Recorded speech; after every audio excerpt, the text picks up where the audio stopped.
ನನ್ನ ಎಲ್ಲ ಆಧ್ಯಾತ್ಮಿಕ ಬಂಧುಗಳಿಗೆ ಪ್ರಣಾಮಗಳನ್ನು ಸಲ್ಲಿಸುತ್ತಾ, ಶ್ರೇಷ್ಠವಾದ ಮಾನವ ಜನ್ಮಕ್ಕೆ ಬಂದ ಮೇಲೆ ಮಾನವ ಜನ್ಮ ಕಲ್ಯಾಣ ಮಾಡತಕ್ಕಂಥ ಶ್ರೇಷ್ಠವಾದ ಸಂತರ ಮಾಂತರ ನುಡಿಗಳನ್ನು ಅಂತರಂಗದಲ್ಲಿ ಸ್ಮರಿಸಿಕೊಳ್ಳಲೇಬೇಕು. ನಮ್ಮ ಮೂಲದ ಪಯಣವನ್ನು ನಾವು ಪ್ರತಿಕ್ಷಣ ಮಾಡಲೇಬೇಕು. ಚಿಂತನೆಯ ಕ್ಷಣ ಇದು. ಪ್ರತಿ ಕ್ಷಣ ನಾವು ಏನನ್ನಾದರೂ ಚಿಂತಿಸುತ್ತಲೇ ಇರುತ್ತೇವೆ. ಕಣ್ಣಿಗೆ ಒಂದು ವಸ್ತು ಕಂಡಾಗ ವಸ್ತು ನಮಗೆ ಸ್ವಲ್ಪ ಹಿತವನ್ನು ಉಂಟು ಮಾಡುವಂತೆ ಇದ್ದರೆ ನಮ್ಮ ಮನಸ್ಸು ಆ ವಸ್ತುವಿನ ಚಿಂತನೆಗೆ ತೊಡಗುತ್ತದೆ. ಆ ಚಿಂತನೆ ಅಷ್ಟಕ್ಕೆ ನಿಂತು ಹೋಗಬಹುದು, ಇಲ್ಲವೇ ಅದು ತನ್ನ ಅಂತಿಮ ಫಲವನ್ನು ಕೊಡಬಹುದು. ಫಲವನ್ನು ಕೊಡುವಷ್ಟು ಚಿಂತನೆ ಸಾಗಿತ್ತು ಅಂದರೆ ಆ ಚಿಂತನೆಗೆ ಪೂರ್ಣ ಚಿಂತನೆ ಅನ್ನಬೇಕು. ಫಲ ಕೊಡದೆ ಮಧ್ಯದಲ್ಲಿ ನಿಂತು ಹೋಗಿದ್ದರೆ ಅದು ಅಪೂರ್ಣ ಚಿಂತನೆ. ವಿಷಯ ಚಿಂತನೆ ಇರಲಿ, ಭಗವತ್ ಚಿಂತನೆ ಇರಲಿ, ಅದು ಕೇವಲ ಪ್ರಾಸಂಗಿಕವಾಗಿ ಇದ್ದರೆ, ಅದು ನಮ್ಮ ಅಂತರಂಗವನ್ನು ತುಂಬಿಕೊಳ್ಳದಿದ್ದರೆ ಆ ಚಿಂತನೆ ಇಚ್ಛಿತವಾದ ಫಲವನ್ನು ಕೊಡುವುದಿಲ್ಲ. ಚಿಂತನೆಯಲ್ಲಿ 3 ಅಂಶಗಳಿವೆ. ಮೊದಲನೆಯದು ಅನನ್ಯ ಮಮತೆ, ಚಿಂತನೆಯ ವಸ್ತುವಿನಲ್ಲಿ ಅತುಲ ಮಮತೆ. ಎರಡನೆಯದು ಅವಿಚ್ಛಿನ್ನ ತನ್ಮಯತೆ, ವಿಚ್ಛಿನ್ನವಾಗದ ನಿಗ್ಮನತೆ. ಮೂರನೆಯದು ಆನಂದಾನುಭೂತಿ, ವಸ್ತು ಸಮಾಲೀನತೆಯಿಂದ ಉಂಟಾಗುವ ನಿರ್ಮಲಾನಂದದ ಅನುಭವ. ಚಿಂತನೆ ಲೌಕಿಕವಾಗಿರಲಿ ಅಲೌಕಿಕವಾಗಿರಲಿ ಈ 3 ಅಂಗಗಳು ಅದರಲ್ಲಿ ಇರುತ್ತವೆ. ಮೊದಲ ಅಂಗ ಅನನ್ಯ ಮಮತೆ. ಚಿಂತನೆ ಮಾಡಬೇಕಾದುದು ವ್ಯಕ್ತಿ ಇರಲಿ ವಸ್ತು ಇರಲಿ ಅದನ್ನು ಅತ್ಯಂತ ಪ್ರೀತಿಸುವುದು. ಈ ಪ್ರೀತಿ ಗಾಢವಾದಷ್ಟು ಚಿಂತನೆ ಆಳವು ಹೆಚ್ಚುತ್ತದೆ. ಸಾಮಾನ್ಯ ಪ್ರೇಮ ಪ್ರಾಸಂಗಿಕ, ಕ್ಷಣಿಕ ಮತ್ತು ಅಭದ್ರ. ಅನನ್ಯ ಪ್ರೇಮ ಹಾಗಲ್ಲ. ಅದು ಸಾರ್ವಕಾಲಿಕ, ಸುಸ್ಥಿರ.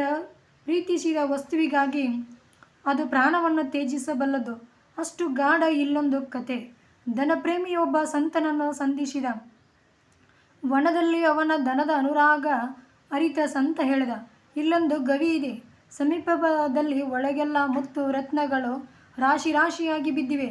ನೀನಿಲ್ಲಿಗೆ ಹೋಗು. ನಿನ್ನ ಮನಸ್ಸು ತೃಪ್ತಿಯಾಗುವಷ್ಟು ರತ್ನಗಳನ್ನು ಆರಿಸಿಕೋ. ಆದರೆ ಒಂದು ಮಾತು ನೆನಪಿರಲಿ, ಸೂರ್ಯ ಮುಳುಗುವ ಒಳಗಾಗಿಯೇ ಹೊರಗೆ ಬರಬೇಕು. ಇಲ್ಲವಾದರೆ ನಿನ್ನ ಪ್ರಾಣ ಉಳಿಯೋದಿಲ್ಲ ಅಂತ ಹೇಳಿರ್ತಾನೆ ಸಂತ. ದನಪ್ರಿಯನಿಗೆ ಹರ್ಷವೋ ಹರ್ಷ. ಸಂತನಿಗೆ ವಂದಿಸಿ ಆತ ತೋರಿದ ಮಾರ್ಗ ಹಿಡಿದು ಬೆಟ್ಟದ ಗವಿಗೆ ಧಾವಿಸಿದ. ಒಳಗೆ ಪ್ರವೇಶಿಸಿದ. ಏನು ದೃಶ್ಯ! ಸಾವಿರ ಚಿಮುಕುವ ರತ್ನಗಳು.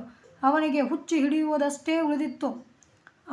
ಆರಿಸಿ ಕೂಡು ಹಾಕುತ್ತಲೇ ಇದ್ದ. ತಾಸು ಕಳೆದವು. ಅನ್ನವಿಲ್ಲ, ನೀರಿಲ್ಲ, ಅದರ ಪರಿವೇ ಇಲ್ಲ. ಸೂರ್ಯ ಮುಳುಗುವ ಕ್ಷಣ ಬಂತು. ಒಳಗೆ ಕತ್ತಲು ಹೆಚ್ಚಿತು. ರತ್ನಗಳ ಸೌಮ್ಯ ಬೆಳಕು ಗವಿಯಲ್ಲಿ ಹರವಿತು. ರಾಶಿ ಹಾಕಿದ ರತ್ನಗಳನ್ನು ಮೂಟೆ ಗಟ್ಟಿದ ಹೊರ ನಡೆಯಲನ್ನುವಾದ. ಆದರೆ ಅವನ ಧನಪ್ರೇಮ ಬಿಡಬೇಕಲ್ಲ. ಏಕೆ, ಎಲ್ಲಿಗೆ, ಯಾವುದಕ್ಕಾಗಿ ಬದುಕೋ ಅಂತ ದ್ರವ್ಯ ನೋಡಿದಲ್ಲೆಲ್ಲ ಹರಡಿರುವಾಗ, ಅದೆಲ್ಲವೂ ತನ್ನದಾಗಿರುವಾಗ ಅದನ್ನು ಅಗಲಿ ಹೊರಗೆ ಹೋಗಿ ಮಾಡುವುದಾದರೂ ಏನು? ಬಾಳಿನ ಪರಮಾರ್ಥ ಕೈವಶವಾದ ಬಳಿಕ ಪ್ರಾಣವಿದ್ದರೂ ಸರಿ ಹೋದರೂ ಸರಿ ಎನಿಸಿತು. ಪ್ರಾಣ ಮೀರಿದ ಧನಪ್ರೇಮ ಸಂಪತ್ತಿನ ಸಾಗರದಲ್ಲಿ ಹರ್ಷೋನ್ಮಾದದಲ್ಲಿ ಪ್ರಾಣ ನಿವೇದಿಸಿದ.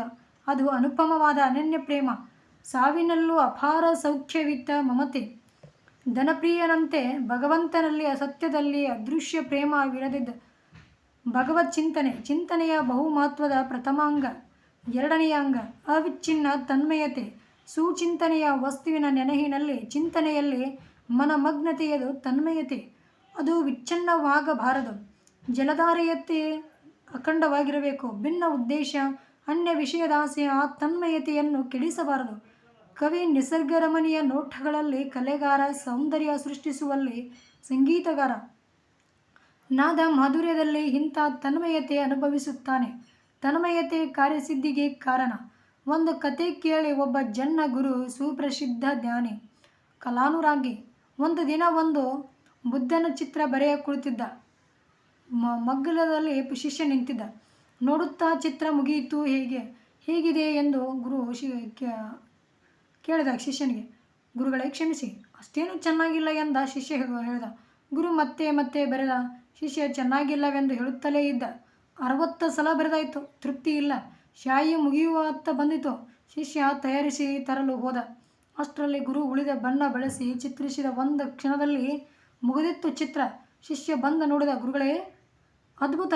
ಎಂಥ ಸುಂದರ ಕೃತಿ! ನ ಭೂತ ನ ಭವಿಷ್ಯತಿ ಚಿತ್ರ. ಒಂದರ ಅರೆಗಳಿಗೆಯಲ್ಲಿ ರೂಪಿಸಿದರಲ್ಲ, ಅದು ಹೇಗೆ? ಶಿಷ್ಯನೇ, 60 ಸಲ ಬರೆಯುವಾಗ ನೀನು ನೋಡುತ್ತಿರುವೆ ಎಂಬ ಕಲ್ಪನೆ ನನ್ನ ಏಕಾಗ್ರತೆಗೆ ಆತಂಕವಾಗಿತ್ತು. ನೀನು ಹೊರಟು ಹೋದ ಕ್ಷಣವೇ ನಾನು ಮುಕ್ತನಾದೆ. ನಾನು ಬರೆಯುವೆ ಎನ್ನುವುದನ್ನೇ ಮರೆತೆ. ನಾನಿಲ್ಲ, ನೀನಿಲ್ಲ, ನೋಡುವವನಿಲ್ಲ, ಬರೆಯುವವನಿಲ್ಲ, ಗುರುವಿಲ್ಲ, ಶಿಷ್ಯನಿಲ್ಲ, ಕೇವಲ ಬುದ್ಧ, ಕೇವಲ ಬರೆಯುವ ಕ್ರಿಯೆ. ಆ ಅಪ್ರತಿಮ ತನ್ಮಯದ ಕ್ಷಣದಲ್ಲಿ ಈ ಅನುಪಮ ರಚನೆ, ಇದು ಅವಿಚ್ಛಿನ್ನ ತನ್ಮಯತೆ, ಇದು ಕಾರ್ಯಸಿದ್ಧಿಯ ಮೂಲ. ಇದರಂತೆ ಭಗವಂತ ಚಿಂತನೆ ಯಾರಾದರೂ ನೋಡುತ್ತಿದ್ದಾರೆ? ನಾನು ಚಿಂತನೆ, ಆರಾಧನೆ, ಸ್ಮರಣೆ ಮಾಡುತ್ತಿದ್ದೇನೆ ಎಂಬ ಭಾವ ಅಡಗಿ ಕೇವಲ ದೇವಭಾವ ಉಳಿದರದ ತನ್ಮಯತೆ. ಮೂರನೆಯದು ಆನಂದಾನುಭೂತಿ. ಪ್ರಿಯತಮ ವಸ್ತುವಿನಲ್ಲಿ ಮನವು ಮಗ್ನವಾಗಿ ಆ ವಸ್ತುವಿನೊಂದಿಗೆ ಸಮರಸಗೊಳ್ಳುತ್ತದೆ. ಮನಸ್ಸು ಆ ಕ್ಷಣದಲ್ಲಿ ವಿಲಕ್ಷಣ ಆನಂದ ಉಂಟಾಗುತ್ತದೆ. ಅದು ಆನಂದಾನುಭೂತಿ. ಕಾಡಿನಲ್ಲಿ ಸರೋವರ, ಅಲ್ಲಿ ಒಂದು ಕಮಲದ ಬಳ್ಳಿ ಹೂವು ಅರಳಿದೆ. ಎಲ್ಲೋ ದೂರದಲ್ಲಿ ಭೃಂಗ, ಅದರ ಹೃದಯಕ್ಕೆ ವಾಸನೆ, ಸ್ಪರ್ಶ, ಪರಿಮಳದಲ್ಲಿ ಅದಕ್ಕೆ ಅನನ್ಯ ಮಮತೆ. ಹಾರುತ್ತದೆ. ಗಾವುದ ಹೂವು ಕಂಡು ಹುಚ್ಚಾಗುತ್ತದೆ. ಕುಳಿತು ಮಕರಂದ ಹೀರುತ್ತದೆ. ಮೈ ಮರೆಯುತ್ತದೆ. ತಾನು ಹಾಗೂ ಪರಿಮಳ ಒಂದಾಗುತ್ತವೆ. ಸಾಮರಸ್ಯ ಸಿದ್ಧಿ, ಐಕ್ಯಾವಸ್ಥೆ. ಆಗ ಆನಂದದ ಕಟ್ಟು ಒಡೆಯುತ್ತದೆ. ತಾನಿಲ್ಲ, ಹೂವಿಲ್ಲ, ಬರೀ ಆನಂದ. ಅದು ಆನಂದಾನುಭೂತಿ, ಸಾಕ್ಷಾತ್ಕಾರ. ಹಾಗೆ ಸಂತ ದೇವನನ್ನು ಪ್ರೀತಿಸುತ್ತಾನೆ. ಅನನ್ಯವಾಗಿ ಅವನ ನೆನಹಿನಲ್ಲಿ ಮೈಮರೆಯುತ್ತಾನೆ. ಆಗ ತಾನು ಎಂಬ ಭಾವವಿಲ್ಲ, ಬರೀ ದೇವರು. ಸಾಮರಸ್ಯ ಅನುಭವ, ಅದ್ಭುತ ಆನಂದದ ಉನ್ಮಾದ. ಶ್ರೀರಾಮಕೃಷ್ಣ ಪರಮಹಂಸರು, ರಾಮತೀರ್ಥರು, ಪೂರ್ವಕಾಲದಲ್ಲಿ ಅನಿಮಿಷಾರ್ಯ, ಚೈತನ್ಯ ಮಹಾಪ್ರಭುಗಳು ಈ ಉನ್ಮದಾವಸ್ಥೆಯ ವೈಭವದಲ್ಲಿದ್ದವರು. ಹರ್ಷಾತಿರೇಕ, ಆನಂದಾಶ್ರು. ಇಂಥ ಚಿಂತನೆಗೆ 3 ಅಂಗಗಳು. ಇಂಥ ಪೂರ್ವಾಂಗ ಚಿಂತನೆ ಸಮನಿಸಿದರೆ ಸತ್ಯಸಿದ್ಧಿ, ಆ ಆತ್ಮ ಸಾಕ್ಷಾತ್ಕಾರ. ಈ ಚಿಂತನೆ ಮೈಗೂಡುವ ಕ್ಷಣಗಳು ಒಮ್ಮೊಮ್ಮೆ ಪ್ರಯತ್ನತಃ ಬಂದರೆ, ಒಮ್ಮೊಮ್ಮೆ ಆಕಸ್ಮಿಕ ಹಾಗೂ ಅನಿರೀಕ್ಷಿತವಾಗಿ ಬರುತ್ತವೆ. ಅದು ಅಲ್ಲದೆ ಲೌಕಿಕ ಚಿಂತನೆ ಗಾಢವಾಗಿದ್ದರೆ ಅದು ಅಷ್ಟೇ ಹಠಾತ್ತಾಗಿ, ತೀವ್ರವಾಗಿ, ಪಾರಮಾರ್ಥಿಕವಾಗಿ ರೂಪುಗೊಳ್ಳುವ ಸಾಧ್ಯತೆ ಇದೆ. ತುಳಸಿದಾಸ ಯುವಕ, ಸತಿ ಪ್ರೇಮಿ. ಒಂದು ದಿನ ಕೂಡ ಅಗಲಿರಲು ಆಗದ ತವರಿಗೆ ಹೋದ ಸತಿಯ ನೆನಹು ಕೆಚ್ಚಿ ತುಂಬಿದ ನದಿಯ ಈಜಿ ಕರಾಳ ರಾತ್ರಿಯಲ್ಲಿ ಹಾವನ್ನೇ ಹಗ್ಗವೆಂದು ಹಿಡಿದು ಮಹಡಿಯನ್ನೇರಿ ಪ್ರಾಣದ ಪರಿವೇ ಮೀರಿದ ಪ್ರೇಮವದು. ನೂತನ ಸತಿಗೆ ಅಷ್ಟೇ ಸಂತಸ, ಆದರೆ ಅಷ್ಟೇ ಆತಂಕ, ಭಯ. ನುಡಿದಳು, ಎಂಥ ಪ್ರೇಮ ನಿಮ್ಮದು! ಇಷ್ಟು ಪ್ರೇಮವನ್ನು ದೇವನಲ್ಲಿಟ್ಟರೆ ಆತ ತತ್ಕ್ಷಣ ಒಲಿದಾನೆ ಎಂದಳು. ಅದೇ ಕ್ಷಣ ತುಳಸಿದಾಸ ರಾಮನ ದಾಸನಾದ. ಸತಿ ಚಿಂತನೆ ಬದಲಿಸಿ ರಾಮ ಚಿಂತನೆಯಾಯಿತು. ಜೀವನ ತುಂಬ ಓದುತ್ತೇವೆ, ಮಹಾಗ್ರಂಥಗಳನ್ನೆಲ್ಲ ಒಂದೇ ಸಮನೆ ಭಾಷಣ ಮಾಡುತ್ತೇವೆ. ಆದರೆ ಆತನಂತೆ ಆಗದಲ್ಲ. ಯಾಕೆ? ಹೆಂಡತಿ ಹೇಳಿದ ಒಂದು ಮಾತು ಅವನನ್ನು ತಾರಿಸಿತು. ನಮಗೆ ಋಷಿಮುನಿಗಳು ಹೇಳಿದ ಮಾತು ಕೂಡ ಪರಿಣಾಮ ಬೀರುತ್ತಿಲ್ಲವಲ್ಲ? ಕಾರಣವೇನೆಂದರೆ ಅವನು ಹೆಂಡತಿಯ ಚಿಂತನದೊಳಗೆ ಮಗ್ನನಾಗಿದ್ದ. ಚಿಂತನೆ ಹೇಗೆ ಮಾಡಬೇಕು ಎಂಬುದು ಅವನಿಗೆ ಗೊತ್ತಿತ್ತು. ಅಪೂರ್ಣ ಚಿಂತನದೊಳಗೆ ಇದ್ದವನಿಗೆ ಪೂರ್ಣ ಚಿಂತನದ ಅನುಭವ ಬರುವುದಿಲ್ಲ. ಅವನ ಒಂದರದಲ್ಲಿ ಪೂರ್ಣನಾಗಿದ್ದ. ಪ್ರೀತಿಯ ಪರಾಕಾಷ್ಠೆ ಕಂಡಿದ್ದ. ಪ್ರೇಮವಿತ್ತು, ವಿಷಯ ಬದಲಿಸಬೇಕಿತ್ತು ಅಷ್ಟೇ. ಹೆಂಡತಿಯ ಮೂರ್ತಿಯನ್ನು ಸರಿಸಿ ಅಲ್ಲಿ ರಾಮನ ಮೂರ್ತಿಯನ್ನು ಸ್ವೀಕರಿಸಿದ. ಪ್ರೀತಿಗಾಗಿ ಆಗ ಎಲ್ಲೆಡೆ ರಾಮ ತುಂಬಿದ.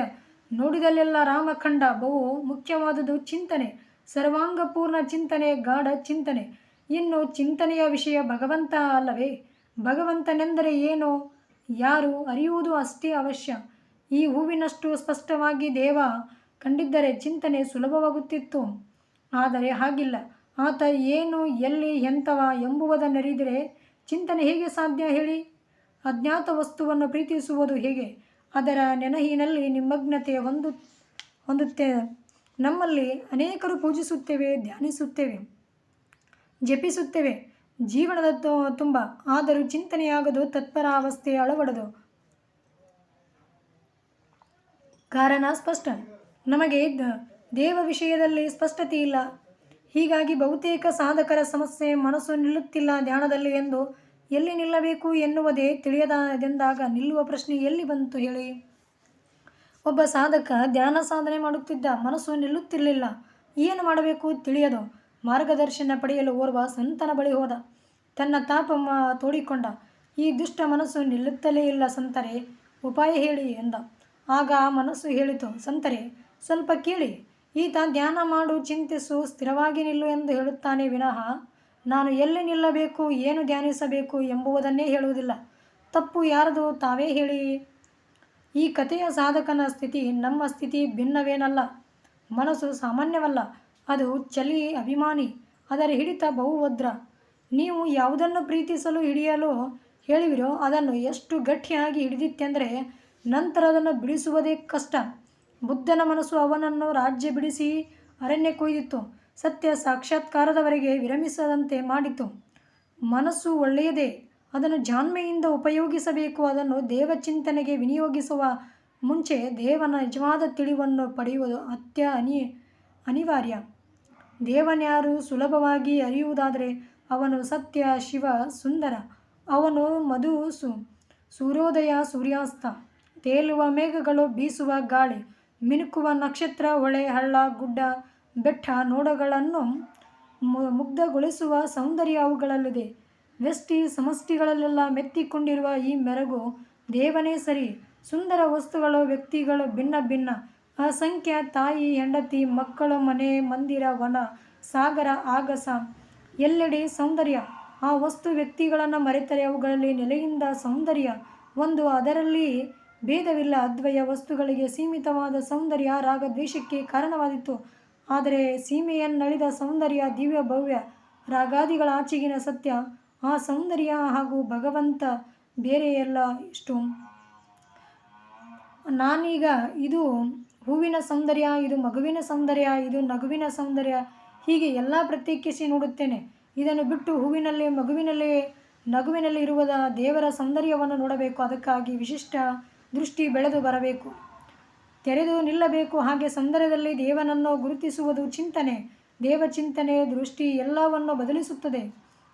ದೇವರ ಸಾಕ್ಷಾತ್ಕಾರ, ಪರಬ್ರಹ್ಮವಾದ ಸತ್ಯವಸ್ತುವಿನ ಸಾಕ್ಷಾತ್ಕಾರ ಮಾಡ್ಕೋಬೇಕಂದ್ರೆ ಶ್ರೋತ್ರಿಯ ಬ್ರಹ್ಮನಿಷ್ಠ ಗುರುವಿನ ಸನ್ನಿಧಿಯಲ್ಲಿ ನಾವು ನಮ್ಮ ತನುಮನ ಧನವನ್ನು ಗುರುಲಿಂಗ ಜಂಗಮಕ್ಕೆ ಅರ್ಪಣೆ ಮಾಡಿ ಹರಿಷಡ್ವರ್ಗಗಳನ್ನು ನಾವು ಮೀರಿ ಮೂರನ್ನಳೆದ ಆರನ್ನು ಮೆಟ್ಟಿ ನಿಂತ ಆರುಡ ಗುರುವಿನಲ್ಲಿ ಶರಣಾಗತಿಯಾಗಿ ಆ ಗುರುವಿನ ಚರಣ ಸೇವೆ ಮಾಡುತ್ತಾ ಆತ್ಮಜ್ಞಾನ, ಪರಮಜ್ಞಾನವನ್ನು, ಪರಮ ಕಲ್ಯಾಣವನ್ನು ಮಾಡಿಕೊಳ್ಳಬೇಕು.